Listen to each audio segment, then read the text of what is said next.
and gentlemen, boys and girls, heroes and villains. I'm your host, Deshaun Fauntleroy. We're here, Eyeball Media USA, your executive producer, Warren Edmondson.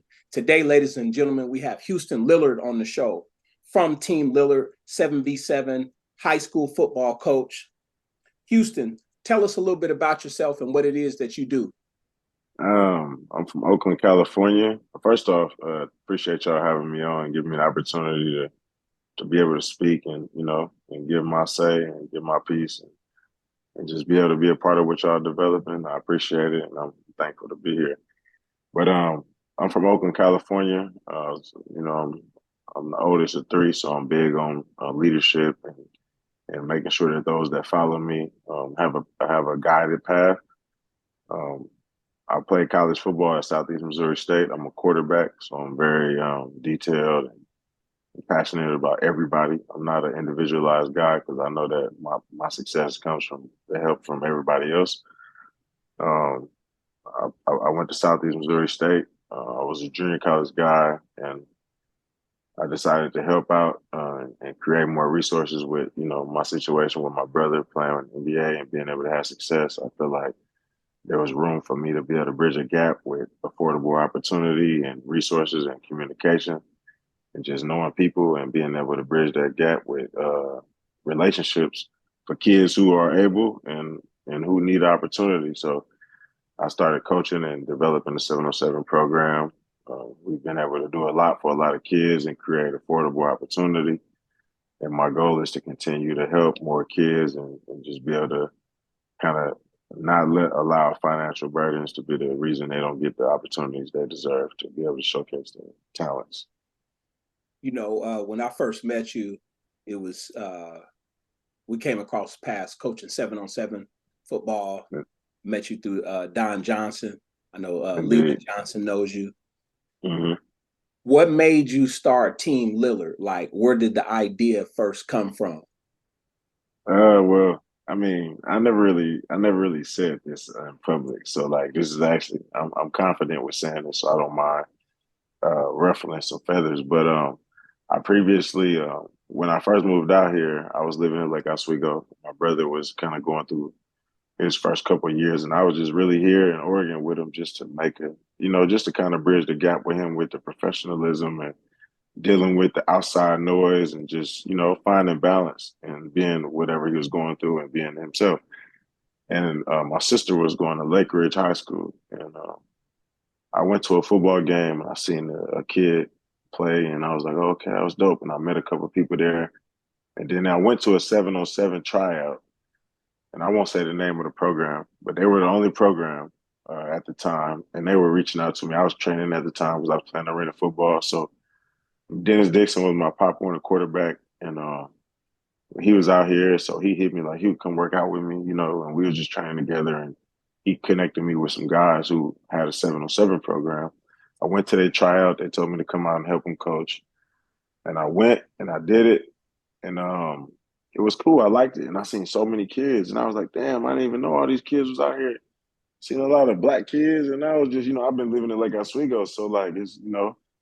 I'm a straightforward person, so I'm not a racist. I love everybody, but like and like Oswego, it wasn't a lot of black kids. So I'm from California and I'm living in Oregon and I'm not seeing a lot of balance, diversity. So when I went to these tryouts, I seen a lot of diversity and I seen a more um I just seen a different population than I had ever seen in Oregon. So I was intrigued and I was excited because I was a football guy and I'm out here kind of in the basketball world.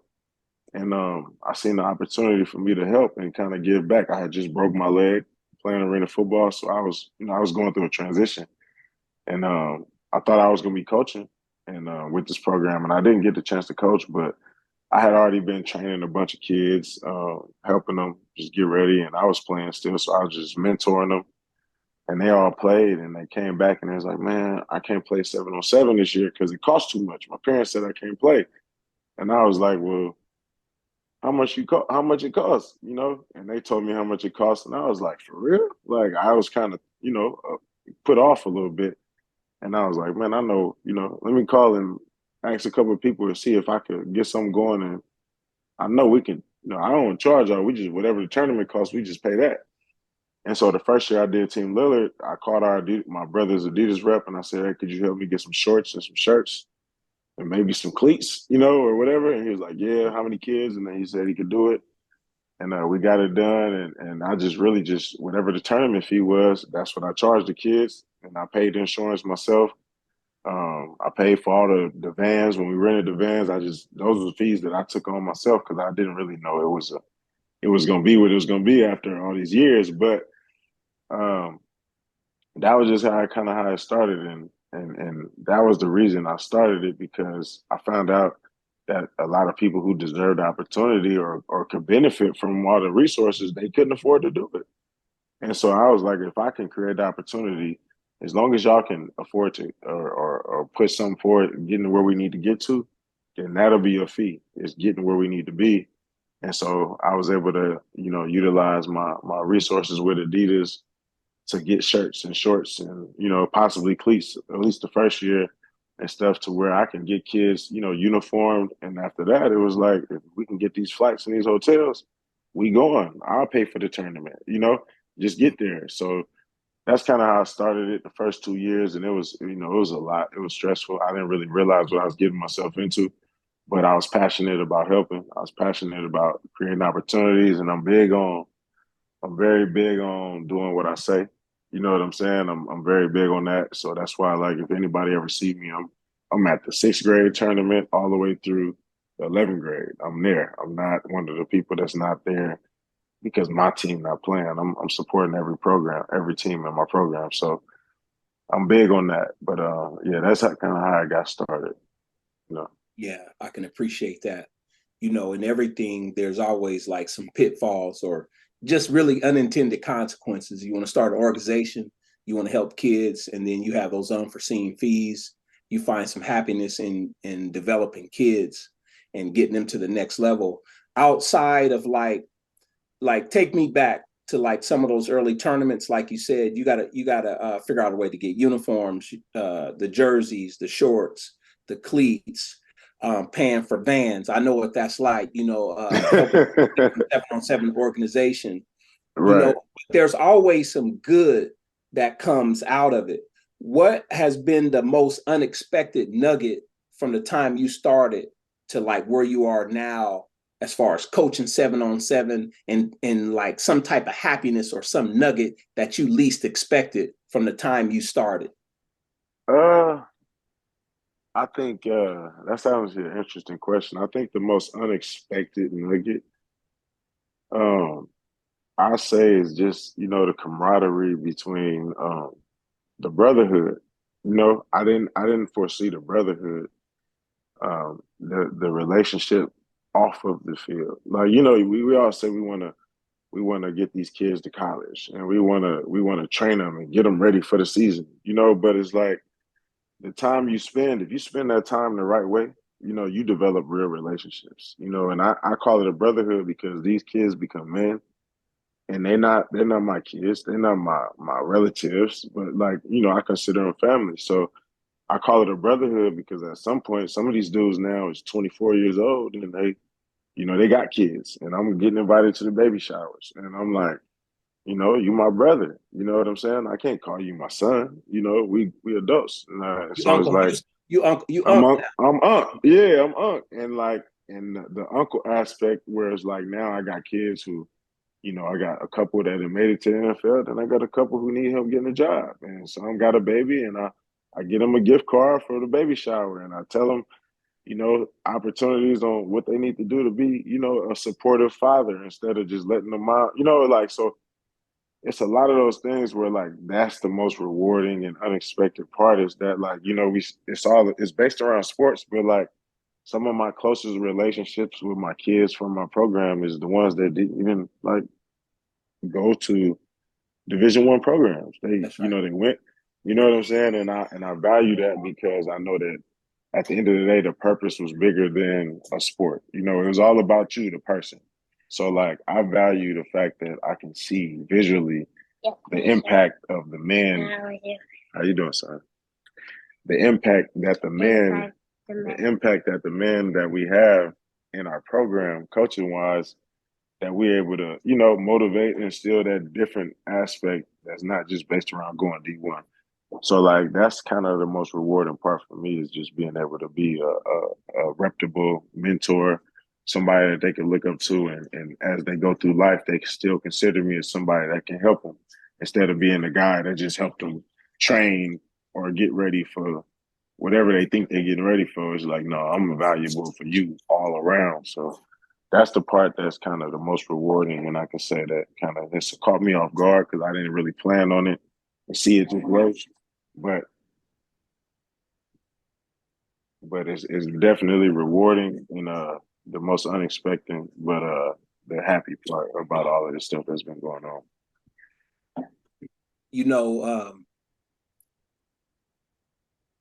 you got invited to help out with a team. You kind of see the landscape of 7v7 at the time. You see some kids are being catered to, some aren't because they can't afford to play. Since then, I mean, what is this, like 6 years for you now, or 5 or 7? We started in 2000, so we did 17, 18, 19, 20. Dang. It's Like 7 years in, 8. six. It's like six. Class Yeah. of 2018. Class of 2018 was our first class. Okay. Yep. So that was our first class. So 18, 19, 20, 21, 22. And now we got 23. So this is year 6. Yeah. So you've seen a lot in 7-on-7. You've seen a lot of programs around here. You've been around here when it's only been 1 or 2 programs. Man. Now it's multiple programs.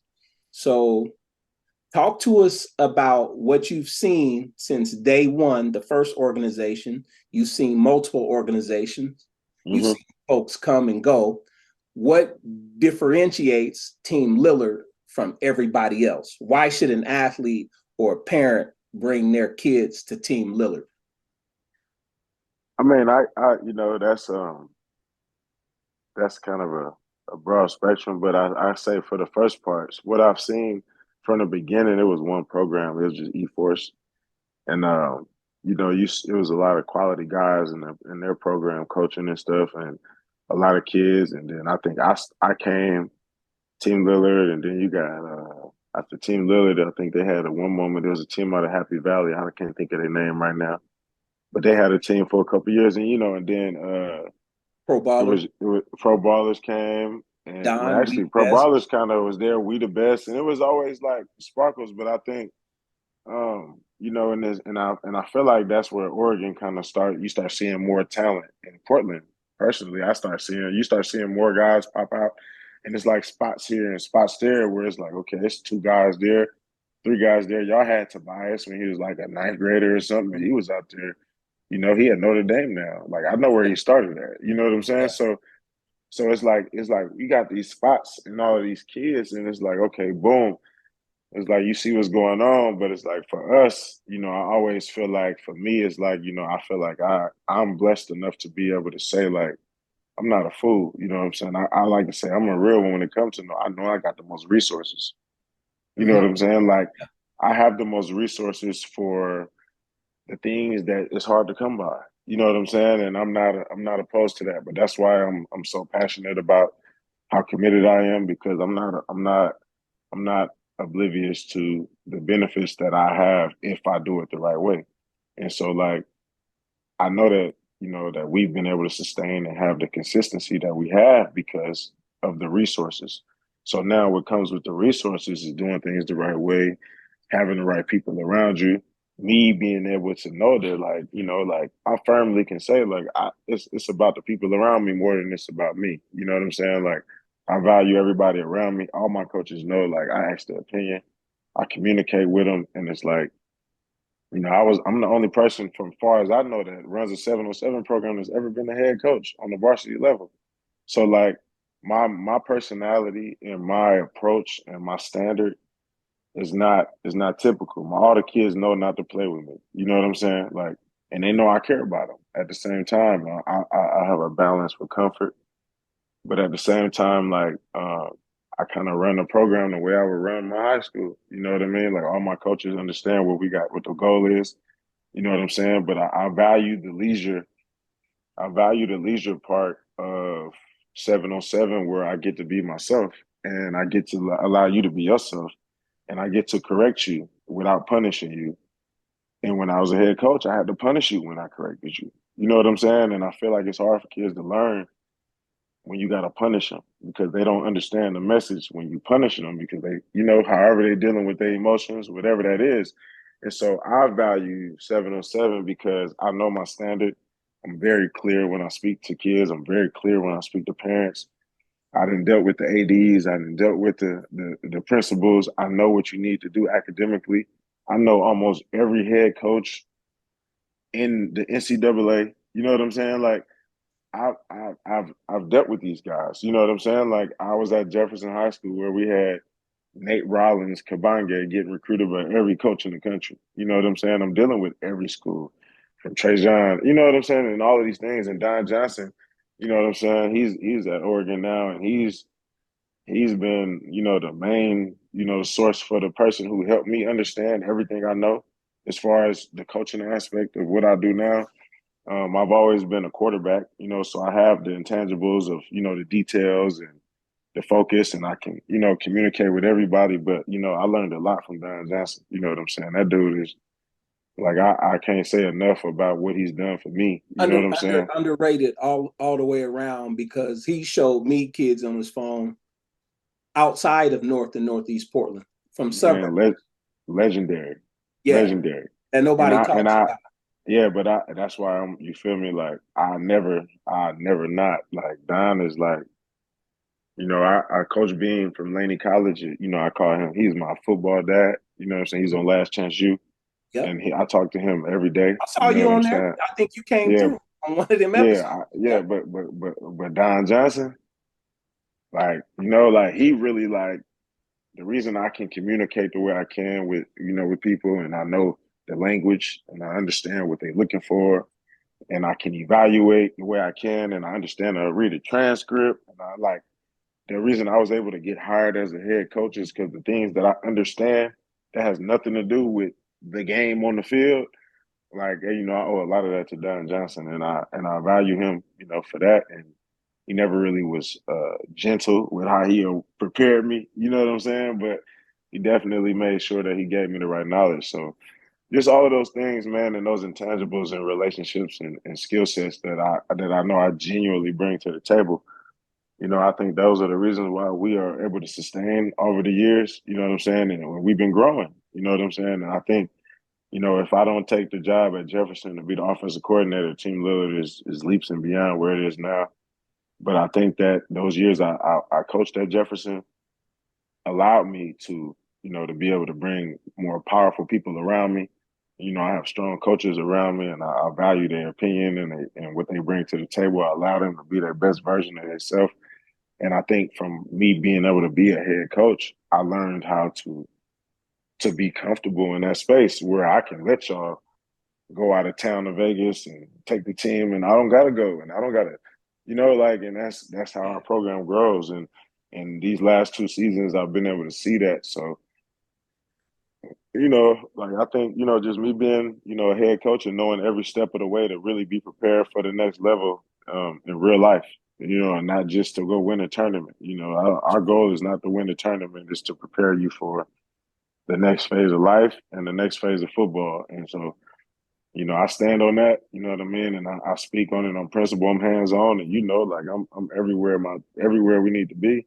I'm accessible to everybody and I'm a family oriented guy. So I just think, I'm one of the most genuine people in this business who can actually create, opportunity for you, in a real way. You know what I'm saying? Like I don't need nothing from you. I'm not here to take no check from you or your parents, God has blessed me already. So whatever you paying us is to benefit you. You know what I'm saying? And to get the job done. It's not for me to take my family on no vacations or nothing like that. So I just think that, we the safest bet when it comes to if you invest in something, it's going towards your benefit of you. You know what I'm saying? And so That's just, that's my point. We're gonna put it on you. We ain't gonna make it about us. I know that's right. You know, you do have to have resources. That's something that you said earlier to have a successful and sustainable organization to do the things you want to do, which in terms is leadership and mentorship. And I think me and you both know it's two great organizations up north. And I think some of us in the know, we've always felt like, how can you get organizations to that level to where you can go compete on a national stage? So, and I know that you're there right now, and I can appreciate that because I've had those same thoughts. Like you said, with high school football, some things is a means to an end. You can reflect and see how it benefits you now. My Right. thing is the track and field world. So that's where I have to stay for now. When I've it been comes seeing you. I know you got the magic. working on it, we working on it. You know, when it comes to 7-on-7 football, and then when you're looking at 11-man football, you're always going to have a side that says there's no blitzing, the receivers aren't getting cracked over the middle, it's fake football, it's not real. In your opinion, what are the benefits of 7-on-7 football for the skilled athlete? Why should they do it in the face of somebody you might have like coaches from the early 90s, 70s who didn't get a chance to see 7-on-7 football grow? What do you say to the parent who has somebody like that in their ear? This is what I say, and I say this, and I'm like, I'm so happy you asked me that because like I said, I like to say I'm confident about the fact that I can speak. I was a head coach, and I had a lot of programs trying to get my kids. So like what I can say is that there's no replacement for repetition. You know what I'm saying? And competition. Now, when what type of environment your kids is in, that makes a difference. You know what I'm saying? Now, if they playing 7-on-7, who are they around? What type of people are they around? What are they teaching them? Is it a positive environment? Is it a negative environment? Is it a money grab? You know what I'm saying? Like those are questions that you ask, and every parent should ask that. Like what is the benefit of my child doing this? But after that, it's like the benefits of just playing 7-on-7 in general. It's like nowadays, it's like you get to compete against kids that you'll never play against in a real game. So it's like that guy that you heard about, like we just gonna sign up in the tournament that he's on that team, and we might get a chance to play them. And like, I remember when I was in high school, I saw LeBron James playing on ESPN, and I just was like, man, if I played him, I'd do this and I do this and I do that, and I really didn't never have a chance to ever even. It was nothing I could do. And so, like, I just look at it as it's just the opportunity to measure yourself against kids against all over the country, and just see where you at. You know what I mean? And I think if you're blessed enough to be a part of a program that is focused on development and is focused on like making sure that they in tune with you and can help you get better and individually, I think then you benefit from it even more. You know what I'm saying? So I think if you choose the right program, it can be really beneficial. But ultimately, good night, Jax. Good night. Lay down. No, go get in the bed. Go. Yeah, get in bed. I know I'm on the phone. If you can, if you can get, if you can get yourself a part of a good situation, then I think that you in for the right circumstance because like nowadays a lot of this stuff is based off relationships. Then it's like there's so many kids that's trying to get recruited. There's so many kids that's trying to go to college. And it's like, I know personally that like when I reach out to colleges, they call me, right? They call me back. Like, who you got for me? Let me send me your 25s, send me your 24s, send me your 26s. And then it's like, I know a bunch of people who like don't get responded to. And it's like, if you're a part of a program, like I know for a fact, like my program, you're going to get graded. You're going to get rated. You're going to get the word I'm looking for is evaluated. Evaluate it. Yes. I can guarantee you that you will be evaluated. And it's not a lot of people that can do that. And I say that because I know I was a head coach. So I know that every college I talk to, they know me for being a head coach. They don't think of me as Team Lillard. They think of me as the head coach. So they know that when I'm speaking to them, I understand what they're looking for. I understand what they don't like. I understand that they need to have a transcript. I understand that they need to have good character. I understand those gray area things that they're looking for because I've ran a program. You know what I'm saying? So they know that when we on the phone, they're not dealing with a dude that's just saying, man, he's 6'4" and he can run fast and yeah, I'm telling them, home life, I know details, and I'm telling you about those things that matter based on what you need till you make a decision on this kid. And that's where, the differences matter. So like, I just think that, playing 7-on-7 is always good because it's competition. And if you're surrounded by the right people, if you got a good coaches or maybe just a good coach, you know what I'm saying? I think that, it's beneficial. Anytime you're not doing nothing is better than doing something is better than doing nothing. But if you're blessed enough to be in an area where there's good people, good coaches who can, got those good morals that you need, or can just keep good coaching, then it's beneficial because a lot of these kids is working. So it's like now if you're not working, you kind of behind because this fifth graders working and third graders they putting in work. So I think just being involved and being engaged is a plus either way. And if you're surrounded by good people, it's even better. You know, ladies and gentlemen, we'll get into the fourth quarter talking with Houston Lillard. This is Eyeball Media USA. I'm your host, Deshaun Fauntleroy. Houston, tell us something. What would you like to tell the audience? What I haven't asked you? What would you like to say about you, your organization? Give me that elevator pitch. It's crazy because I don't really know. I think the biggest thing is that um, at least with my organization, I could say that I pride myself on just being available. You know what I'm saying? I'm the head of the organization, and I make sure that all my coaches have my attention. All my families, I'm available for them. And my name is on this, like my family is involved, and I know that I represent more than myself. And then I make sure that everybody else knows that they represent a bigger picture. And our goal is to create a system of more than just sports. It's about whether it's music or I got a cousin who has 30 acres on a farm out here, and we have our kids go do agriculture, teaching them how to grow their food and eat it.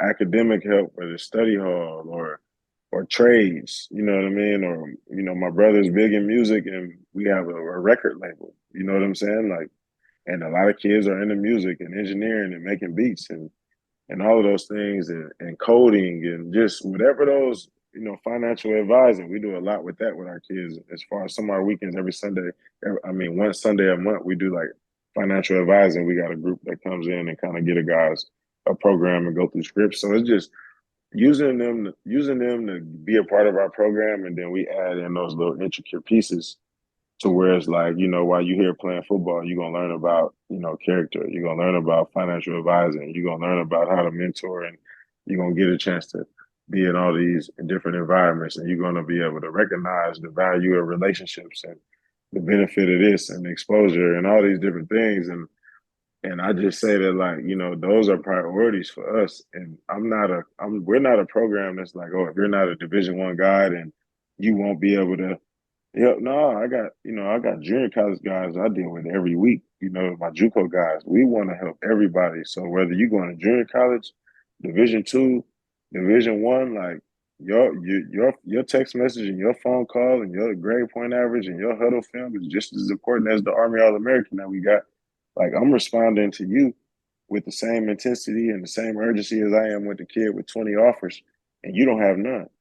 And it's because I care about the person and not the athlete. And it doesn't benefit me any different from A to Z because my intentions is the same. I want everybody to be the best version, and I'm pure on that, and I value it a lot, and that's why I'm so present when I do things because I want people to know, like, whether it's the third graders or the 11th graders, like it ain't got nothing to do with other than me just being solid on what I stand for. And I just, I want that to be the conglomerate of what people want to acknowledge when they see me is like, man, he be everywhere. He there every time. And when I can't be there, we got 6 other coaches that's there. And it's not just those 2 that's coaching the team, because there's only 2 coaches for every team. That's right. But it's you would never see 2 of us in no game. It's gonna be 5. And to me, that just shows the camaraderie between us, is that like we got guys who team don't play the 3 and they showing up at 11 because there's another team playing and we all work together. And so for me, like that's like that's honestly the most rewarding part, is like the group of men that I have around me, and we're able to work together and support each other, and it's not a toxic environment, based on in this competitive atmosphere that we in. You know how it can get, man. And I value the people that I'm around, and the support group that I have. And I just try to do my best to let them know that, they time and their presence is valued, because I know how I feel to do a lot. You know what I'm saying? Like, so like I never want them to feel like it's not about them too. You know what I'm saying? It's about all of us, coming together to make this shit work. And I value that so much, because it's showing right now with just how we growing and how we moving forward. And it's because I got good people around me. You know what I'm saying? And I'm not a fool to be aware of that. So I just really wanted to, we really operate as a unit. You know what I'm saying? It's not a one man show. It's not my wife helped me with everything on it. Like, we here, we locked in, it's not one of them. So I just want people to know, when you coming into this, you coming into a real solid circle. So it's not a fabricated situation, and we don't need you.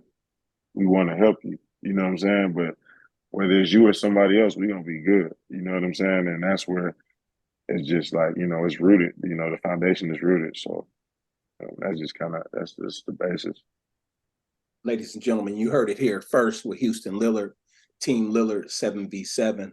This is going to be one that you want to replay probably about 4 or 5 times, because there's a lot of nuggets in this. Peace and blessings.